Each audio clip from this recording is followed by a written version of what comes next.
بسم اللہ الرحمن الرحیم۔ اللہ بشکریار نور طیبہ چینل سے محترم ناظرین، گفتگو کے سلسلے میں آج ہمارے ساتھ پروفیسر ڈاکٹر ابرار محی الدین صاحب، سابق پروفیسر اسلامی یونیورسٹی بھاولپور تشریف فرمائے۔ ڈاکٹر صاحب سے آج ہمارا پہلا سوال یہ ہے، ڈاکٹر صاحب ہمیں یہ بتائیں کہ علم فقہ کیا ہے اور اس کی ابتدا کہاں سے ہوئی اور اس کی غرض و غایت اس علم کی کیا ہے؟ بسم اللہ الرحمن الرحیم۔ جناب کلیہ سے بہت شکر گزار ہوں کہ ایک اہم مسئلے کی طرف آپ نے توجہ دلائی ہے۔ جو کچھ میں سمجھ پایا ہوں اس میں گزارش کرتا ہوں۔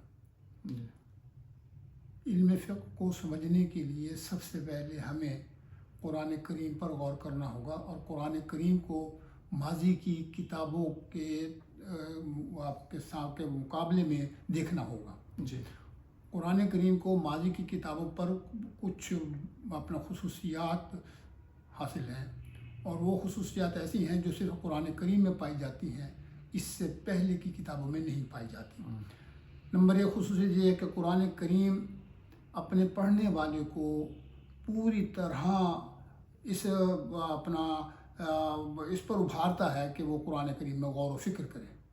تو قرآن کریم میں اب جا بجا دیکھیں یشعرون، یعقلون، تذکرون کے الفاظ آتے ہیں جی کہ بھئی آپ غور و فکر کریں، آپ غور و فکر کریں، اور جو غور و فکر قرآن کریم میں نہیں کرتے تو قرآن میں انہیں کہتا ہے افلا یتدبرون القرآن ما قلوب اقفالها۔ تو یہ قرآن کا پہلا مطالبہ یہ ہے کہ غور و فکر کریں۔ یہ چیز آپ کو ماضی کی کتابوں میں مطلب ہے نہیں ملے گی۔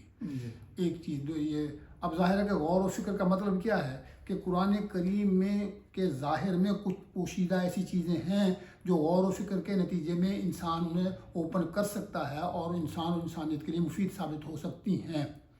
تو اس بنا پر غور و فکر کا حکم دیا گیا، ایک بات۔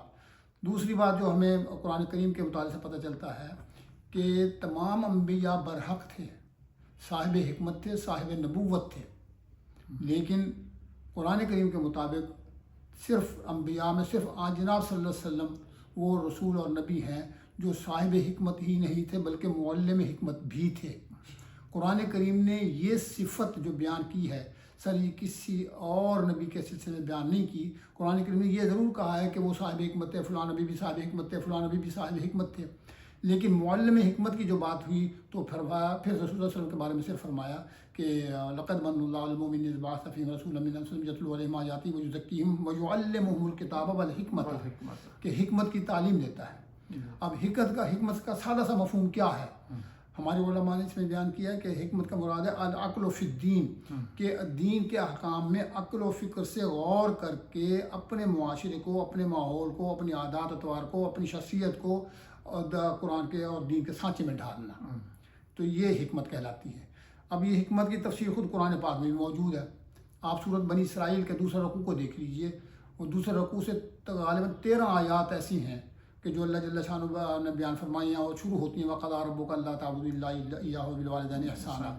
اب یہ تمام احکام جتنے بھی یہاں بیان ہوئے ہیں، آخر میں قرآن پاک کہتا ہے یہ حکمت کی باتیں جو ہم آپ کو بتا رہے ہیں، اور یہ ساری باتیں وہ ہیں جو انسان کی اس پریکٹیکل لائف سے تعلق رکھتی ہیں کہ انسان اٹھنا کیسے ہے، بیٹھنا کیسے ہے، ملنا جلنا کیسا ہے، لوگوں کے بارے میں رویہ کیسا ہونا چاہیے۔ تو گویا حکمت سے مراد یہ ہے کہ انسان اپنے رویوں کو، انفرادی اور اجتماعی رویوں کو تعلیمات نبوت اور قرآن کی روشنی میں ترتیب دے، اس طرح معاشرے کو اسلامی معاشرہ بنائے، یہ ہے حکمت۔ اب یہ حکمت کی تعلیم اللہ جل شانہ نے صرف معلم حکمت جناب صلی اللہ علیہ وسلم ہوئی کو کیوں بنایا ہے؟ ایک سوال پیدا ہوتا ہے۔ تو سر اس کا بڑا سادہ سا جواب قرآن سے ہی ملتا ہے کہ جب اللہ جل شانہ نے سلسلہ نبوت ختم کیا، یعنی اپنے انبیاء کی آمد کا سلسلہ ختم کیا، تو انبیاء کی آمد کے ساتھ جو اپنے مقاصد وابستہ ہوتے تھے، اب قدرت نے یہ طے کیا کہ سلسلہ نبوت ختم کر کے یہ مقاصد نبوت جو ہیں اب ہم اصحاب حکمت کے ذریعے اپنا حاصل کریں گے، یعنی ان علماء کے ذریعے حاصل کریں گے جو مقاصد نبوت کو اور تعلیمات نبوت کو سمجھتے ہوں گے۔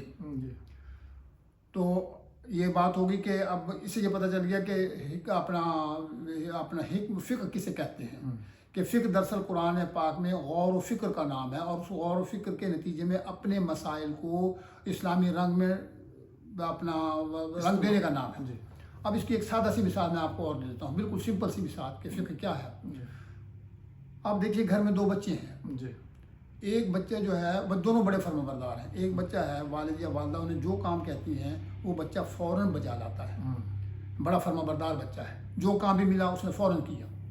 اس کے برعکس دوسرا بچہ ہے، وہ اس کو جب حکم ملتا ہے تو وہ ماں باپ کی فرما برداری کے ساتھ ساتھ ماں باپ کے ذہن کو بھی سمجھنے کی کوشش کرتا ہے، گھر کے ماحول کو بھی سمجھنے کی کوشش کرتا ہے، گھر کے حالات پر اس کی نظر ہے، گھر کی ڈیمانڈ کیا ہے اس پر اس کی نظر ہے.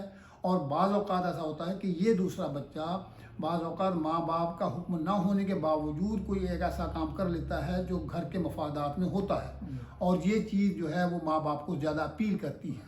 یہ دوسری صورت جو ہے آپ اس کو دینی لحاظ سے دیکھیں تو یہی فقہ ہے.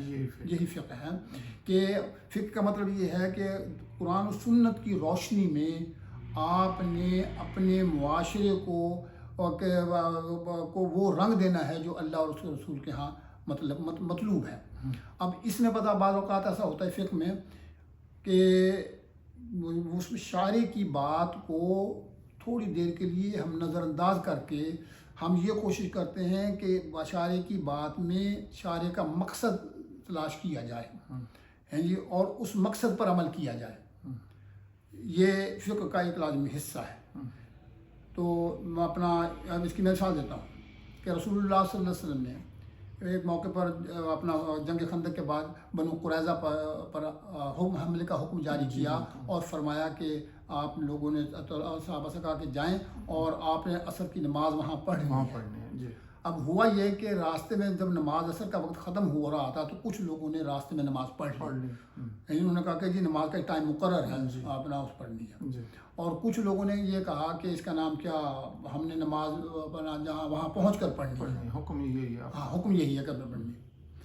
اب جب یہ اختلاف ہوا تو پھر یہ بات آن جناب صلی اللہ علیہ وسلم کے حضور میں پیش ہوئی تو آن جناب صلی اللہ علیہ وسلم نے فرمایا کہ دونوں نے ٹھیک کیا، لیکن جن لوگوں نے راستے میں نماز پڑھ لی رسول اللہ صلی اللہ علیہ وسلم نے ان کے اس رویے کو پسند فرمایا. اس بنا پر پسند فرمایا کہ ان لوگوں نے آن جناب صلی اللہ علیہ وسلم کے فرمان اقدس کو ہی نہیں بلکہ فرمان اقدس کے پس پردہ آن جناب صلی اللہ علیہ وسلم کی منشا و مرضی کو سامنے رکھا. تو یہ چیز جو ہے جب ہم شاعری کی مرضی و منشا کو سامنے رکھ کر ظاہری طور پر اپنا شاعری کے حکم کے ظاہری طور پر خلاف بھی کرتے ہیں تو وہ دراصل خلاف نہیں ہوتا بلکہ وہ دین کی ڈیمانڈ ہوتی ہے. ٹھیک ہے، اس کی ہماری بے شمار مثالیں ملتی ہیں. مثال کے طور پر حضرت عمر کے دور میں دیکھ لیجئے کہ حضرت عمر کے دور میں تالیف قلب کے لیے آن جناب صلی اللہ علیہ وسلم کے دور میں، حضرت ابوبکر صدیق کے دور میں زکوٰۃ دی جاتی تھی. تالیف قلب کے لیے غیر مسلموں کو بھی بعض اوقات دی گئی ہے، لیکن حضرت عمر نے اس کو منسوخ کر دیا. ٹھیک ہے نا جی. اب یہ فیصلہ حضرت عمر کا ایک مطلب بصیرت کی پر مبنی تھا. تو یہ چیزیں اسی جن لوگوں نے پھر اس چیز کو آگے بڑھایا کہ قرآن کریم کے احکام کے پس پردہ مقاصد کو سامنے رکھ کر معاشرے کو اسلامی سلسلے کا رنگ دینا ہے، سر وہ لوگ فقہا کہلائے. اور جن لوگوں نے صرف ظاہری الفاظ کو سامنے رکھ کر اپنا ان کو بیان کیا وہ لوگ محدثین کہلائے. یہ دونوں چیزیں ہماری شروع سے دین کا حصہ چلی آ رہی ہیں، دونوں چیزیں دین کا حصہ ہیں. جزاک اللہ. بہت شکریہ ڈاکٹر صاحب، آپ نے ہمیں علم فقہ کے متعلق بتایا، یعنی کہ انتہائی بصیرت کے ساتھ قرآن و سنت حدیث میں غور و فکر کرنے کے علم کو علم فقہ کہتے ہیں.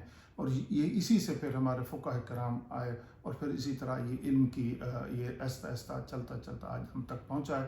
اور یہ ہزاروں لاکھوں جو مسائل ہمارے سامنے آج حل شدہ موجود ہیں، تو یہ فقہ کرام کی انتہائی محنت اور ان کی انتہائی بصیرت اور ان کی دوراندیشی اور ان کے تقوی کا یہ ہے کہ انہوں نے ہمارے لیے تمام چیزیں آسان کر دی. بہت شکریہ ڈاکٹر صاحب.